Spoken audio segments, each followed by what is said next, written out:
अस्सलाम वालेकुम, क्या हाल चाल है मेरे बहन भाइयों। बिस्मिल्लाहिर्रहमानिर्रहीम।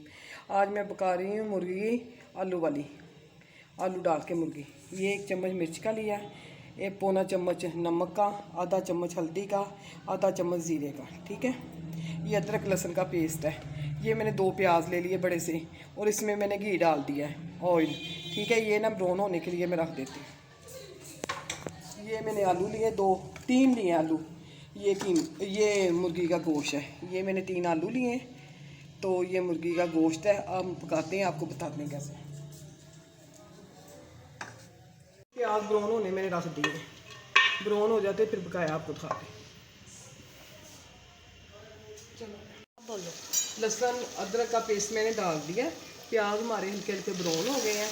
अब इसे ना 5 मिनट भून के ना, तो पानी डाल के ना गलने के लिए रखते हैं। फिर इसमें मैं मुर्गी आलू डालती हूँ मैं। अब ये भून रहे हैं, ऐसे अच्छी तरह भूना जाएगा। दही भी डाल दूँगा,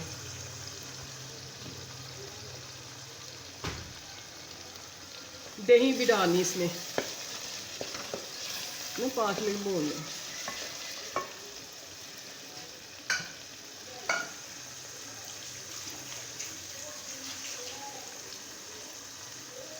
हाँ जी, 5 मिनट हो गए हैं।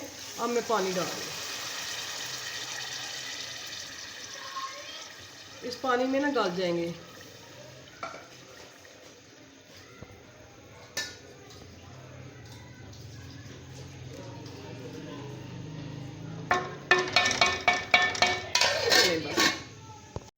बिस्मिल्लाहिर्रहमानिर्रहीम। ये देखिए मैंने गोश्त डाल दिया इसके बीच में।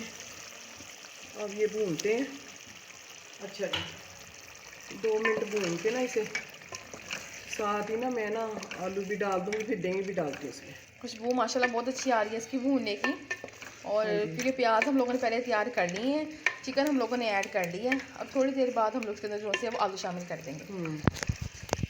तो अब आपने इसके अंदर मतलब क्या और क्या चीज़ें शामिल करनी है? दही भी डाल देती हूँ साथ में। ठीक है, 2, 3 इससे ना और सालन का 4, ना तो 4 चम्मच हम लोगों ने दही टेस्ट के। भी अच्छा हो जाएगा। तो ये ना जायका भी अच्छा हो जाएगा इसका टेस्ट, और ये गाढ़ा भी हो जाएगा ना सालन।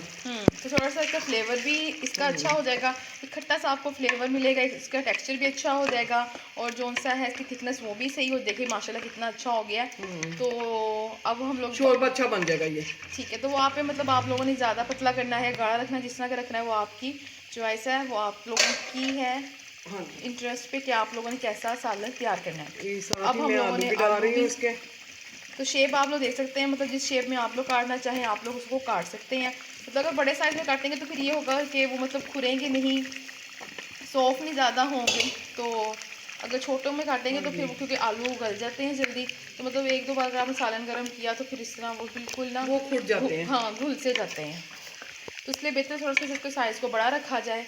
तो ये भी एक है कि अगर आप लोगों को है कि हमारे मतलब हम लोग सालन तैयार करते हैं, सिर्फ ये सालन के हवाले से नहीं, अगर मतलब आप लोग सब्ज़ी मतलब जैसे फॉर एग्जांपल अगर हम लोग आलू गोभी की बात करें तो आलू गोभी में भी ये है कि गोभी हम लोग आलू डालते हैं, वो छोटे साइज़ के होंगे तो डेफिनेटली वो भी इसके अंदर खुद जाएंगे सॉफ्ट होने की वजह से, क्योंकि 1-2 बार जब आप उसे गर्म करेंगे तो वो फिर मसला होगा।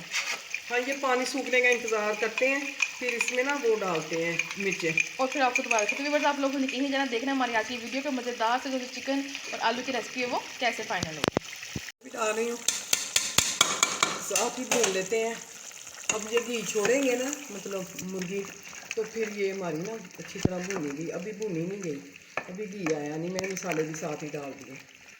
अब ये अच्छी तरह ना भूनते हैं अभी। तो इसके बाद हम लोग उसके अंदर हाँ मतलब जी, क्या शामिल 5 करेंगे? मिनट भूनते हैं, फिर इसके बाद ना हम पानी डालेंगे इसमें। मतलब ओके। जैसे आपने सालन रखा उसके हिसाब से आप मतलब डालना। जी तो व्यूअर्स आप लोग देख हाँ जी, सकते हैं ये कि इसके देखें ना ऊपर भुना गया अच्छी तरह, ये घी भी आ गया इसके ऊपर। अब मैं पानी डाल रही हूँ, वो अपनी मर्जी से आप डाल सकते हैं। तो अब हम लोग पकने के लिए रख रहे हैं इसे। हाँ जी, ये पकने के लिए। अब आलू भी जो मुर्गी में कसर है वो भी हो जाएगी। चलिए ठीक है, तो व्यूअर्स आप लोगों ने कहीं नहीं जाना, हमारी वीडियो को पूरा देखना कि मज़ेदार से जो सी आलू गोश्त की रेसिपी है वो कैसे फाइनल होगी।